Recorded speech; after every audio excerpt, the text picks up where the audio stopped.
menciptakan anak-anak SMA yang mau bekerja. Ini bonus demografi yang besar. Kalau mau lagi ya, SD itu 48% dari Indonesia, penduduk Indonesia. R1 hanya 18%. Ya, ini yang harus kita pikirkan. Bicara kayak begitu itu belum lagi. Orang bertanya kan bertemu langsung. Kita berhadapan kita bicara. Penjoman ini apa sih sebetulnya? LSM. Kalau LSM mestinya otaknya bagus itu. Influencer. Yang mau diinfluence apa? Membackup Gibran aja dengan konsep nggak mampu. Bagaimana dia menerangkan sesuatu yang jelimet gitu. Jadi saya menganggap bahwa cobalah kita mulai dengan barang yang ada isinya gitu tuh. Yang betul-betul melekat di kepala. Apa itu dia bonus demokrasi? Di mana bonusnya? Kapan bonusnya kita peroleh tanpa dividen misalnya? Jadi soal-soal itu. Saya terangkan lebih lanjut lagi lah supaya paham lah itu. Aduh, ini sebelum kita kasih ke dua narasumber kita di studio nih, kita kasih dulu lah kesempatan untuk Pak Andi menjawab komentar dari Bang Rocky. Komentar itu udah pasti salah lagi komentar. Apa komentar? Silakan. Apa yang dikatakan Bung Rocky itu berapa persen? Saya tanya, satu. Kedua, setiap mahasiswa yang menerima LPDP memang harus kembali ke Indonesia. Itu ada perjanjian seperti itu. Dia nggak ngerti konteksnya. Nah, NT1. Dia kembali. NT1, mereka kembali ke Indonesia. Stupid. Ya. Anak saya itu LPDP Bung Rocky. Ya, anak saya LPDP di UK dan dia sudah kembali ke Indonesia untuk mengabdi ke Indonesia. Yang saya berjelaskan tadi itu adalah kita demokrasi di Indonesia ini, ya, untuk bisa bersaing di luar negeri, menciptakan anak-anak SMA yang mau bekerja. Ini bonus demografi yang besar. Kalau mau lagi ya, SD itu 48% dari Indonesia, penduduk Indonesia. R1 hanya 18%. Ya, ini yang harus kita pikirkan. Bicara kayak begitu itu belum lagi. Orang bertanya kan bertemu langsung. Kita berhadapan kita bicara. Kita mulai dengan istilah yang berkali-kali dikelirukan karena tidak dipahami itu. Apa sih itu bonus demografi? Kalau kita buka literatur dasar itu, istilah official terminologinya adalah demographic dividend. Betul, itu cocoknya. Karena mesti ada investasi dulu, baru ada dividen. Kata-kata bonus itu seolah-olah turun dari surga apa tuh? Jadi dari segi pengetahuan semantiknya udah keliru tuh. Kekeliruan itu bertambah karena saya akhirnya dapat banyak pertanyaan juga dari netizen itu, kenapa Pak? Tiba-tiba Pak Wapres itu bicara tentang hal yang spektakuler, bonus demografi. Bukankah kemarin cuma bagi-bagi goodie bag, bagi-bagi skincare itu? Maka saya mulai merasa, oh ada sesuatu. Nah, kebetulan diundang, kita mau lihat sebetulnya dari segi teorinya dan dari segi kapasitas pengucapnya, yaitu Pak Gibran. Dari segi teori kita mulai mengerti bahwa memang akan ada persaingan akibat dividen demografi karena ada insentif, ada investasi di dalam struktur kependudukan kita. Kan itu dasar itu kan. Lalu kita mulai bertanya tuh, seandainya bonus demografi itu, pakai aja istilah yang umum itu, diperoleh oleh Indonesia, alasan memperolehnya apa? Apa karena makan siang bergizi tiba-tiba kita mendapat bonus demografi? Apakah kita dari segi jumlah dulu dong, Bung? Ya? Dari segi jumlah populasinya dulu kan? Jelas jumlah populasi itu bonus demografi, tetapi apakah dari bonus itu ada dividen yang bisa kita tukar tambahkan dengan dividennya Singapura, dividennya Filipina, dividennya Thailand, dividennya Australia, Taiwan, Jepang, Korea Selatan? Kan kata bonus demografi itu harusnya diperhatikan dengan baik. Anak muda kita usia produktif itu berapa? 15 sampai 60 tahun, 64 tahun itu bersaing dengan 15 60 tahun juga di negara-negara yang setara kita. Itu baru kita bisa, itu baru bisa ada makna tentang istilah itu kan. Bayangkan misalnya Indonesia 2045 akan bersaing dengan Singapura, pendapatan atau Malaysia ya yang kira-kira yang lebih dekat ya. Pendapatan kita per kapita berapa? 3.500. Pendapatan Kuala Lumpur per hari ini 13.500. Oke. Kita akan dapat bonus demografi di 2045 karena kata Pak Jokowi dulu kita akan lampaui Malaysia 30 kali lipat. Oke. Jadi kita akan dapat punya 30.000 US dollar misalnya tuh per kapita tuh. Itu kalau Malaysia bubar. Kalau Malaysia terus memproduksi pengetahuan, keahlian, ya kita tertinggal lah. Jadi pengertian dasar itu yang nggak dipahami oleh seseorang yang seharusnya belajar lebih banyak. Tentu tim suksesnya itu berupaya untuk leveling up beliau kan. Selama ini kan Pak Gibran hanya dijadikan seolah-olah tukang bagi-bagi goodie bag, mau naikin dong supaya dia bisa bicara hal-hal yang abstrak, hal-hal yang konseptual. Akhirnya tergopo-gopo, gugup dan gagap, lalu dibully netizen. Kan itu soalnya. Jadi bukan Gibran yang salah, timnya ini yang konyol.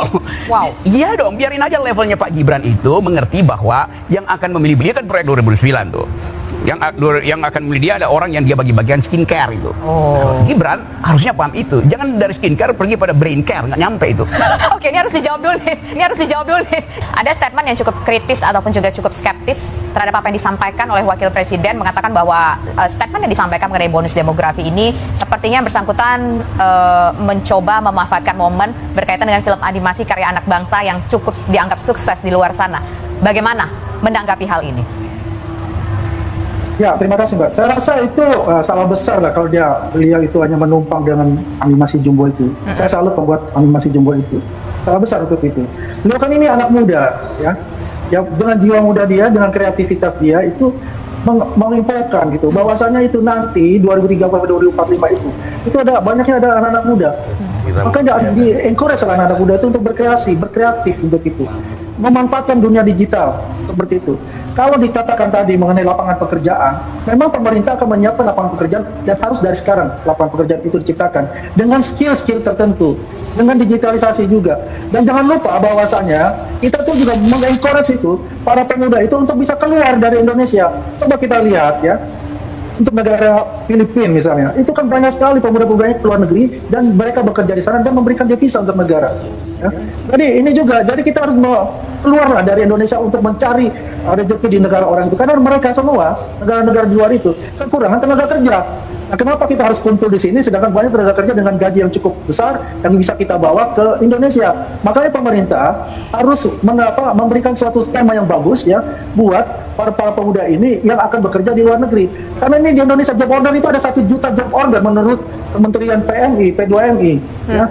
Untuk pekerja migran Indonesia itu ada lebih dari 1 juta job order di luar negeri itu. Tapi yang hanya terserap itu hanya 200.000 setiap tahun. Ini banyak sekali. Tapi kan yang terserap itu juga tentu persoalannya nggak terserap. Kenapa? Karena nggak sesuai dengan skill yang dipersiapkan sejak dini di Indonesia. Kita sudah tahu bahwa bicara soal bonus demografi ini bukan isu baru. Setahun, 2 tahun, 3 tahun yang lalu bahkan juga disampaikan tadi 2025, 20 tahun yang lalu. 2005. Ya sudah. Oke, 2005, berarti 20 tahun yang lalu pun juga sudah terserap bonus demografi, sudah terbicarakan, sudah terprojek begitu ya, sudah terfikirkan lah soal bonus demografi yang akan dihadapi begitu. Dan 10 tahun belakangan tentunya ini juga menjadi perhatian dari Pak Joko Widodo pada saat itu. Mungkin sudah tahu juga soal bonus demografi ini. Tapi ternyata persoalannya kenapa nggak terserap? Karena mungkin nggak sesuai antara kebutuhan dengan jumlah kita yang mau masuk ke sana. Ini gimana Pak Andi? Kita akui memang salah satu dari kendala juga seperti itu, tidak mismatch itu.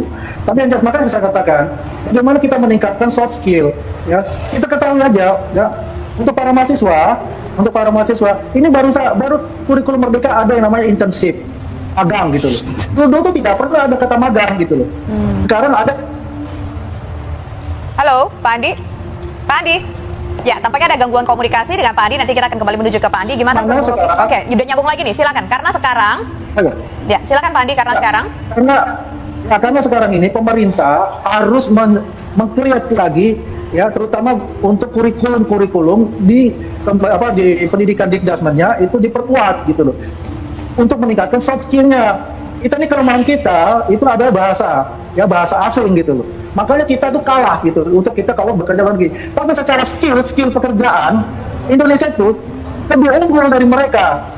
Kenapa? Kita mempunyai kelebihan yaitu keramah tamahan itu. Ini baik. Saya alami seperti itu. Oke, baik Pak Andi. Kalau begitu ini mengingatkan kita akan hashtag kabur aja dulu ya. Yang kemarin beberapa minggu sempat menjadi heboh begitu ya. Kabur aja dulu. Sebelum kita menuju ke kabur aja dulu itu kita harus menanggapinya bukan sifatnya negatif. Oke, baik. Nanti dulu Bung Andi, kita gantian dulu ngobrolnya. Saya mau dengar suara Bung Rocky. Sebentar Pak Sudibyo. Bung Rocky tampaknya ingin menanggapi. Silakan Bung Rocky. Ya males aja nanggapi hal yang... Kenapa males? Kan sudah disampaikan kita tadi itu bisa loh ngirim ke luar negeri. Itu sepele amat. Gini deh, saya terangin deh. Gini. Gimana Bung? Pernah nggak dia itu ngajar di luar negeri? Tahun lalu saya ngajar di Warsawa, Polandia, pindah ke Turki. Saya lagi ngajar, angkat tangan. Pak Rocky, saya sedang dan dalam 1 minggu ini akan menyelesaikan disertasi 2 perempuan ITB di Polandia. Apa masalah kalian? Saya bingung. Saya harus balik ke Indonesia untuk memanfaatkan bonus demografi, dia bilang begitu. Karena saya dibiayai oleh LPDP, beasiswa negara, bukan beasiswa pemerintah Polandia tuh. Masalah kamu apa? Pulang aja kan ke PhD, 2 perempuan. Kalau saya pulang, saya akan kembali mengabdi pada bos saya yang tiap hari suruh saya markup anggaran. That's the very fact of life itu. Jadi dia tanya pada saya, pulang apa enggak? Kalau dia nggak pulang, dia malu, dia di negara. Kalau dia pulang, dia akan perbanyak peternakan koruptor. Bayangkan anak-anak pinter ini ada dalam dilema moral tuh. Ini bukan Prabowo presidennya, masih Jokowi presiden. Bagaimana jawab itu? Soft skill, bahasa Inggrisnya bagus. Apalagi soft skill, psikologi bagus. Apalagi perangannya bagus. Tetapi ekosistem di sini itu membahayakan dia sebagai persona. Dan itu banyak. Saya ketemu di Turki, saya ketemu di Berlin, saya ketemu di Belanda, saya ketemu macam-macam. Jadi coba itu sama ini orang-orang apa nih Joman ini apa sih sebetulnya? LSM. Kalau LSM mestinya otaknya bagus itu. Influencer. Yang mau diinfluence apa? Membackup Gibran aja dengan konsep nggak mampu. Bagaimana dia mau menerangkan sesuatu yang jelimet gitu. Jadi saya menganggap bahwa cobalah kita mulai dengan barang yang ada isinya gitu tuh. Yang betul-betul melekat di kepala. Apa itu dia bonus demokrasi? Di mana bonusnya? Kapan bonusnya kita peroleh tanpa dividen misalnya? Jadi soal-soal itu. Saya terangkan lebih lanjut lagi lah supaya paham lah itu. Aduh, ini sebelum kita kasih ke dua narasumber kita di studio nih, kita kasih dulu lah kesempatan untuk Pak Andi menjawab komentar dari Bang Rocky. Komentar itu udah pasti salah lagi komentar. Apa komentar? Silakan. Ya, apa yang dikatakan Bung Rocky itu berapa persen? Saya tanya, satu. Kedua, setiap mahasiswa yang menerima LPDP memang harus kembali ke Indonesia. Itu ada perjanjian seperti itu. Dia nggak ngerti komunikasinya. Nah, NT1. Dia kembali, NT1, mereka kembali ke Indonesia.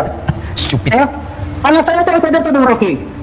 Ya, anak saya dari PDP di YouTube dan dia sudah kembali ke Indonesia untuk mengabdi ke Indonesia. Yang saya berjelaskan tadi itu adalah dia harus studi di Indonesia ini, ya, untuk bisa bersaing di luar negeri, menciptakan anak-anak SMA yang mau bekerja.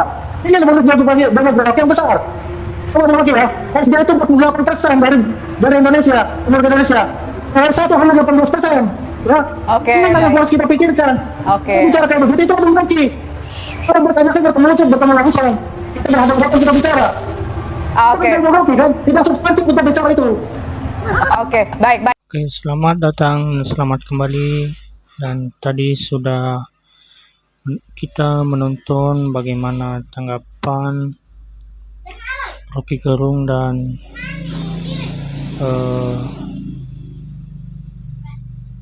senior politik menanggapi video Gibran Rakabuming Raka mengenai bonus demografi.